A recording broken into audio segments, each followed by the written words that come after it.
నమస్కారం, నేను మీ జాహ్నవి.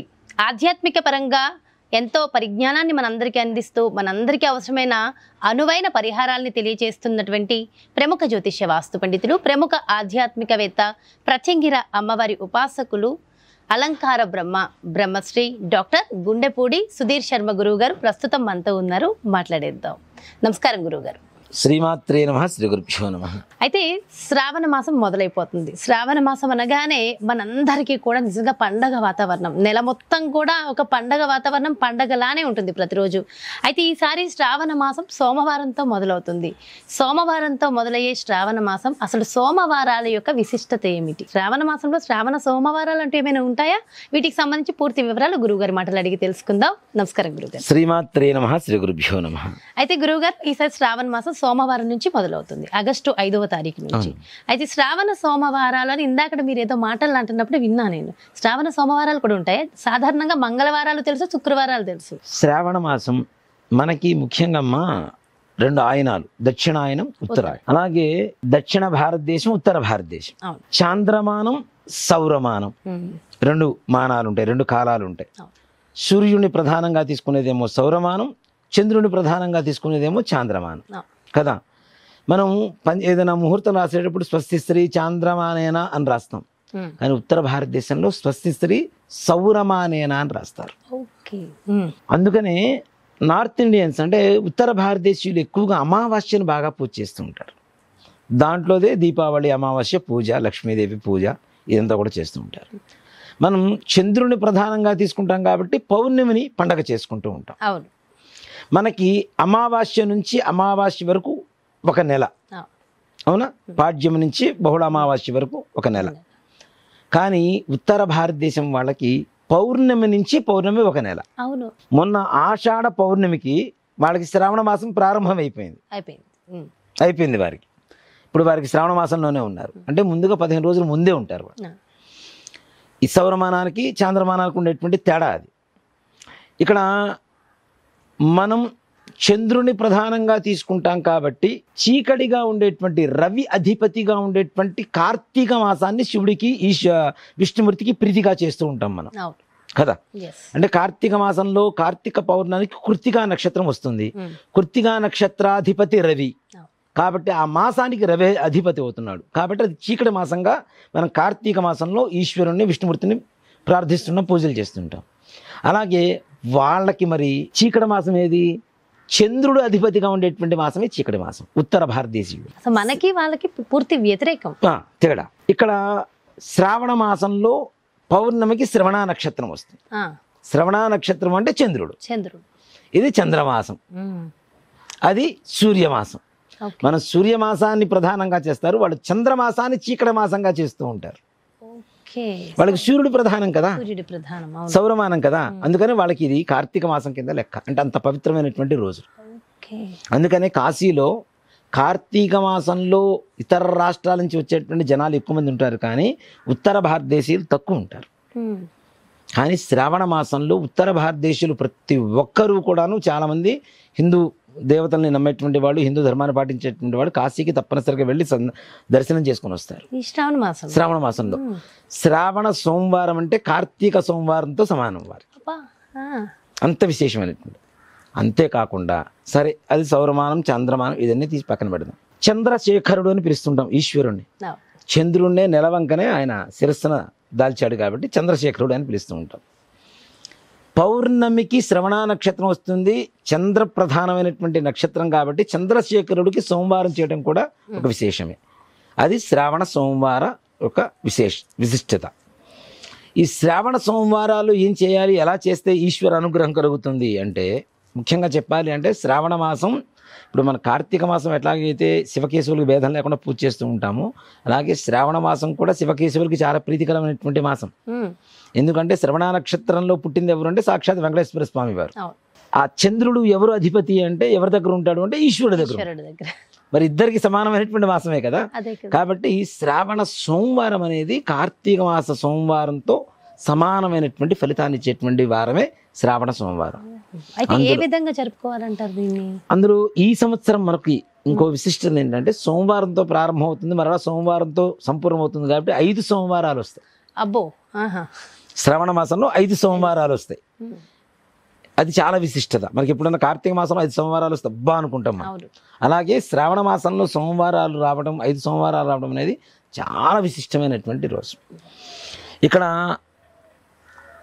శ్రావణ సోమవారం రోజున ఈశ్వర అనుగ్రహం చాలా తేలికగా దొరుకుతూ ఉంటుంది మనకి. ఆయన్ని మనం గంటలు గంటలు కూర్చొని జపం చేయాల్సిన అవసరం లేదు. అలాగే పాలు, పెరుగు, నెయ్యి, తేనె, పంచదార, పంచామృతాలు తీసుకొచ్చి మొత్తం ఆయన నెత్తిన పోసేసి అభిషేకం చేయాల్సిన అవసరమూ లేదు. ఓం నమ శివాయ అనేటువంటి పంచాక్షరి మంత్రాన్ని, ఈ మంత్రం గురూపదేశం చేసుకోవాలి కదా, గురుగారి దగ్గర తీసుకోవాలి కదా అని చాలామంది అంటుంటారు. ఎవరైనా హిందువులే ఈ దేవతలను నమ్ముతాం ఎక్కువగా, మిగిలిన వాళ్ళు నమ్మితే దీనికి రావచ్చు, దాంట్లో మనకి సమస్య లేదు.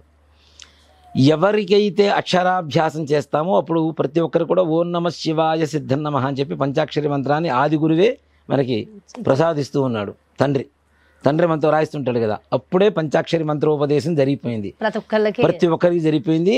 వీడికి ప్రతి ఒక్కరికి కూడా శివ పంచాక్షరి మంత్రము మూలాధారం అవుతుంది, జీవనాధారం అవుతుంది, తపశ్శక్తిని, దేవతాశక్తిని వీడికి ప్రసాదిస్తుంది అని చెప్పి మన పూర్వీకులు ఎప్పుడూ దాన్ని కనుక్కొని అక్షరాభ్యాసం నుంచే మనకి ఓం నమ శివాయ అనేటువంటి మంత్రోపదేశాన్ని చేయటం అనేది జరుగుతూ ఉన్నది.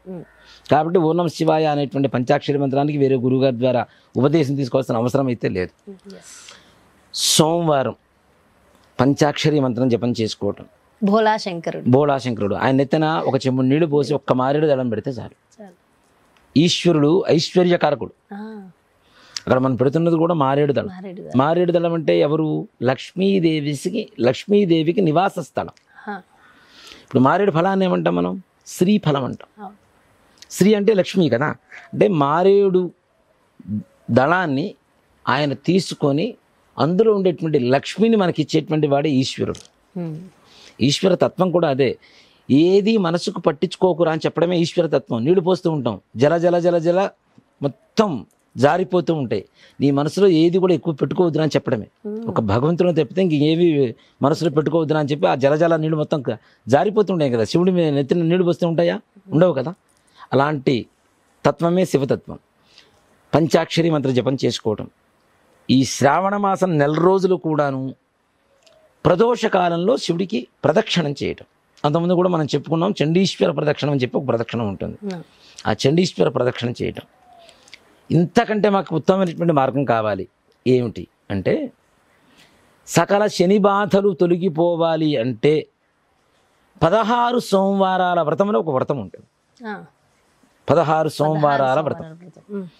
ఈ 16 సోమవారాల వ్రతం కూడాను శ్రావణ మాసంలో వచ్చేటువంటి మొట్టమొదటి సోమవారం రోజున మొదలుపెట్టి 16 సోమవారాలు పాటు వ్రతం చేసుకుంటే ఈశ్వరుడు సాక్షాత్ కైలాసం నుంచి నడుచుకుంటూ పార్వతీ సమేతుడై మన ఇంట్లో వచ్చి ఈశాన్య స్థానంలో కొలువై ఉంటాడు. అలా కనిపిస్తున్నారు నిజంగా. అంత విశేషమైనటువంటి మాసం శ్రావణ మాసం, అందులో సోమవారం. ఈ 16 సోమవారాల వ్రత విధానం కూడా పుస్తకాలు దొరుకుతూ ఉంటాయి మనకి. చక్కగా కలశం పెట్టుకొని, అదే కలశాన్ని 16 సోమవారాలు పెట్టుకొని, ఈశ్వరుడి ఉమామహేశ్వరుల పటం పెట్టుకొని, శివ కుటుంబం ఫోటో పెట్టుకొని చక్కగా పూజ చేసుకొని వ్రతం చేసుకొని, వ్రత కథ ఉంటుంది 16 సోమవారాలు.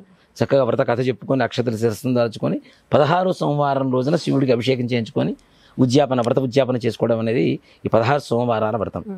ఎవరైనా తప్పనిసరిగా ఈ 16 సోమవారాల వ్రతం శ్రావణ మాసంలో వచ్చేటువంటి మొట్టమొదటి సోమవారం, అందులో ఈసారి శ్రావణ మాసం సోమవారంతోనే ప్రారంభమవుతుంది కాబట్టి ప్రారంభించండి. తప్పనిసరిగా శివుడి అనుగ్రహాన్ని పరిపూర్ణంగా పొందండి. చిన్న సందేహం గురువుగారు, ఏదైనా ఒక వ్రతాలు, నోములు ఇలాంటివి చేస్తున్నప్పుడు ముఖ్యంగా వెంకటేశ్వర స్వామి వ్రతాలు చేయాలంటే అసలు అంత సులభం కాదు. ఎన్నో పరీక్షలు తట్టుకోవాల్సి ఉంటుంది. అలా ఈ వ్రతాలలో కూడా ఏమైనా పరీక్షలు ఉంటాయంటారా? ఇది ఒక మాట చెప్పాలి అంటే 16 సోమవారాలు, ఒక 5 సోమవారాలు కాగానే ఇది ఒక పరీక్ష తప్పనిసరి అడ్డు వస్తూ ఉంటుంది. వస్తుంది, తప్పనిసరి పరీక్ష ఉంటుంది. ఇప్పుడు మనం చదువుకున్న చదువునే ఎగ్జామ్ రాయడానికి కష్టపడుతున్నప్పుడు అక్కడెక్కడో కైలాసంలో ఉన్న పరమేశ్వరుడు మనం టెస్ట్ చేయకుండా మన ఇంటికి వస్తాడు డైరెక్ట్. అంతేనంటారా? రాడు కదా. మరి అంటే ఇలా చెప్పే గానీ ఇలా ఫలితం వస్తే బాగుంటది అన్న కోణంలో ప్రస్తుతం ఉంది. ఎంతసేపటికి ఇన్స్టెంట్. కానీ ఒక మాట చెప్తానమ్మా, రోడ్డు మీద పోతున్నాం, 1 కోటి రూపాయలు దొరికినాయి, 1 కోటి రూపాయలు ఖర్చు పెట్టడానికి పెద్దగా ఆలోచించాం. అదే కష్టపడి సంపాదించిన 1 కోటి రూపాయలు ఈజీగా ఖర్చు పెట్టమని చెప్పండి ఎవరినన్నా. అస్సలు కాదు. బెటర్ కదా. మరి కష్టపడి వచ్చినటువంటి శివానుగ్రహం అట్లానే ఉంటుంది. అబ్బా తేలిగ్గా శివుడు అనుగ్రహించేశాడు, బోళాశంకరుడు వచ్చేసాడు. వచ్చేసినంత మాత్రం వెంటనే నీకు శివానుగ్రహం కలిగితే నీ కన్ను మిన్ను కనపడవు. అవునా? కాబట్టి ఈశ్వరుడు కూడా తప్పనిసరిగా ఆయన బోళాశంకరుడే, కానీ తప్పనిసరిగా ఆయన్ని తృప్తిపరిచేటువంటి విధంగా మనం తప్పనిసరిగా మన మనస్సుని ఈశ్వరుడి మీద నిమగ్నం చేస్తే తొందరగా ఈశ్వర అనుగ్రహం కలుగుతుంది. ఆ ఫలితం కూడా అలాగే ఉంటుంది. మనస్సు లేని పూజ ఎందుకమ్మా? ఎన్ని చేస్తే శివ పూజ లేలా ఆత్మశుద్ధి లేని ఆచారమది చేయాల, భాండశుద్ధి లేని పాకమది చేయాల, విశ్వదాభిరామ విరుణవేమ. ఇవన్నీ అనుభవసారాలే కదా. చిత్తశుద్ధి లేకుండా, ఆత్మశుద్ధి లేకుండా భగవంతుడు పూజ చేసి కూడా వృధా. ఇప్పుడు ఒక మాట చెప్పాలి అంటే, మనం స్నానం చేసామా లేదా తీసి పక్కన పెడితే మనోశుద్ధి. మనస్సుకి స్నానం చేయించు ముందు, ఫస్ట్ శరీరానికి కాదు. చాలా ముఖ్యం. మనస్సుకు స్నానం చేస్తే శరీరానికి స్నానం జరిగినట్టే. కానీ మనం శరీరానికి మాత్రమే సబ్బులు రుద్దుతున్నాం, షాంపులు రుద్దుతున్నాం, కానీ లోపల మనస్సుకు మాత్రం ఏమి రుద్దుతున్నాం? మలినం రుద్దుతున్నాం. ఆ మలినం తీసేసి మనమే శివుడికి పూజ చేస్తే శివుడు తొందరగా అనుగ్రహిస్తాడు. చివరిగా ఒక ప్రశ్న గురువుగారు, అయితే ఈ 16 సోమవారాల వ్రతం చేసిన వాళ్ళు, ఒకవేళ చేయలేని వాళ్ళు ఒక 3 సోమవారాలు, ఈ 5 సోమవారాలు చేసుకోవచ్చు. శ్రావణ మాసంలో 4 సోమవారాలు వస్తే 4 సోమవారాలు చేసుకోవచ్చు. అవకాశం లేదు 1 సోమవారం చేసుకోవచ్చు. ఇంకొద్దిగా అవకాశం ఉంది 3 సోమవారాలు చేసుకోవచ్చు. ఫలితం ఏంటి? చివరిగా ఈశ్వరుడి అనుగ్రహం కలిగితే ఇల్లు మొత్తం సువర్ణమయమే. అంతే, దాంట్లో అనుమానమేం లేదు. ఈశ్వరుడు ఐశ్వర్యకారకుడు. ఆయన దగ్గర ఉండేటువంటి భస్మమే ఐశ్వర్యం. ఇందుకు చిన్న కథ కూడా ఉంటుందమ్మా. లక్ష్మీదేవిని అంటే పార్వతీదేవి పరమేశ్వరుని అడుగుతుందట, కుమారస్వామికి లక్ష్మీదేవి యొక్క కుమార్తెను అడుగుతాను వివాహం చేయమని చెప్పి. అంటే అట్లా వద్దు, భంగపడతావు, అనవసరంగా ఆవిడ దగ్గరికి పోయి అవమానపడతావు, వద్దు, వెళ్ళొద్దని చెప్తాడు. లేదు నేను వెళ్తాను అని చెప్పి వెళ్ళి లక్ష్మీదేవిని అడుగుతుంటా. నీకు కావాలంటే నీ కొండలు ఏవైతే కైలాసం ఉందో అది మొత్తం బంగారం చేస్తా, నీకు ఎంత బంగారం కావాలంటే అంత ఇస్తా. నువ్వు వెండి ఏదో మంచు కొండల మధ్యలో ఉండి శ్మశానంలో బుడిద పూసుకొని పులి చర్మం కట్టుకొని పాములు ధరించి, నీ దగ్గర సింహం ఉంటుంది, ఆయన దగ్గరేమో ఎద్దు ఉంటుంది, నీ కొడుకు ఇంకో కొడుకు దగ్గర ఎలుక ఉంటుంది, ఇంకో కొడుకు దగ్గర నెమలు ఉంటుంది, ఇట్లాంటి జంతువులు తిరుగుతూ ఉండేటువంటి ఇంటికి నా కూతురు నీ ఇంటికి కోడలుగా ఎలా పంపిస్తానని చెప్పి అవమానపరిచింది. అయ్యో, ఇంటికి వచ్చేసింది. ఆయన చెబుతూనే ఉన్నాడు ఈశ్వరుడు భంగపడతావు వద్దు అని. సరే, కొంతకాలం గడిచిన తర్వాత ఈశ్వరుడు పార్వతీదేవిని పిలిచి, మీ లక్ష్మీదేవి ఏం కావాలంటే అది ఇస్తానంది కదా, రుద్రాక్ష ఒకటి తీసి ఈ రుద్రాక్ష ఎత్తు బంగారాన్ని తీసుకురాపో ఆవిడ దగ్గర అని చెప్పి పంపించాడు. యాగం చేస్తున్నానని చెప్పు, యాగానికి బంగారం కావాలని చెప్పు, ఈ రుద్రాక్ష ఎత్తు బంగారం తీసుకురమ్మని లక్ష్మీదేవి దగ్గరికి వెళ్ళింది. ఆవిడకి మళ్ళీ అనుమానం, మళ్ళీ కూతుర్ని అడగడానికి వచ్చిందేమో అని చెప్పి పిలిచి ఏదో లోపల కూర్చోబెట్టి ఏం కావాలి అంటే, ఇదిగో పరమేశ్వరుడు ఈ రుద్రాక్ష ఎత్తు బంగారాన్ని ఇవ్వమని చెప్పి అడిగాడు. అంటే దాన్నే ఉంది, దానికి ఎంత కావాలంటే అంత ఇస్తానని చెప్పి ఒక త్రాసులో పెట్టింది. ఈశ్వరుడు చెప్పిన మాట ఏంటంటే, అంతకుమించి 1 గ్రాము ఎక్కువ వద్దు, 1 గ్రాము తక్కువ వద్దు, కేవలం రుద్రాక్ష ఎత్తు బరువు బంగారం ఉంటే చాలని చెప్పాడు. రుద్రాక్షను ఒక త్రాసులో ఒకవైపు పెట్టింది, బంగారం పెట్టింది. తూయిటల్లా ఎంత పెడుతూనే ఉంది. రుద్రాక్ష మాత్రం అంతే కిందకే ఉంది, పైకి రావటం లేదు. చివరికి సాక్షాత్ లక్ష్మీదేవే కూర్చుంది. అయినా సరే రుద్రాక్ష ఎత్తు మాత్రం బంగారం తూగటలేదు. అప్పుడు లక్ష్మీదేవికి అర్థమైంది, ఓహో ఐశ్వర్యం అంటే నాది కాదు, ఈశ్వరుడి ద్వారానే నేను జనాల దగ్గరికి వెళ్ళాలి, ఈశ్వరుడే ఐశ్వర్యకారకుడు అని చెప్పి అప్పటి నుంచి ఈశ్వర ఆరాధన ఎవరు చేస్తారో వారికి శనీశ్వర బాధ ఉండదు. అలాగే లక్ష్మీదేవి పరిపూర్ణమైనటువంటి అనుగ్రహాన్ని కలుగజేయడానికి ఆవిడ సిద్ధంగా ఉంటుంది. కళ్ళ ముందు ఆ స్వామి మా పరమేశ్వరుని ప్రత్యక్షమయ్యేలా చేశారు స్వామి. నిజంగా చాలా చాలా సంతోషం. ఎంతో అద్భుతమైన పరిహారం అందిస్తూ చక్కటి విషయ పరిజ్ఞానాన్ని కూడా అందించారు. Thank you so much Guruji. నమస్తే. శ్రీమాత్రే నమః. శ్రీ గురుభ్యో నమః. చూసారు కదండి, నిజంగా అంటే గురువుగారు చెప్తున్నంతసేపు ఆ కథలో మనకు ఆ పరమేశ్వరుడు, ఆ లక్ష్మీదేవి పార్వతి పరమేశ్వరుడు అసలు అలా ప్రత్యక్షమై కనిపించారు కదా. నిజంగా అంటే ఈ వీడియో విన్న వాళ్ళలో చాలా మందికి ఆ దర్శనం కూడా కలిగి ఉండవచ్చని నేను అనుకుంటున్నాను, ఎందుకంటే నాకు అదే అనుభూతి కలిగింది. సో ఖచ్చితంగా మరో ప్రత్యేకమైన కార్యక్రమంతో మళ్ళీ మీ ముందుకు వచ్చేస్తాను. మరి అలాగే మీ యొక్క జాతకానికి సంబంధించి కానీ, లేదంటే మీ ఇంటి వ్యాపార వాస్తుకు సంబంధించి కానీ, మరి అలాగే గురువుగారు నిర్వహిస్తున్నటువంటి ప్రత్యేకమైన పూజలు హోమాలలో మీరు కూడా పాల్గొనాలి, గురువుగారు అపాయింట్మెంట్ కావాలి, వివరాలు కావాలి అంటే క్రింద డిస్ప్లే అవుతున్నటువంటి నెంబర్స్కి కాల్ చేయండి, అపాయింట్మెంట్ తీసుకోండి. నమస్కారం.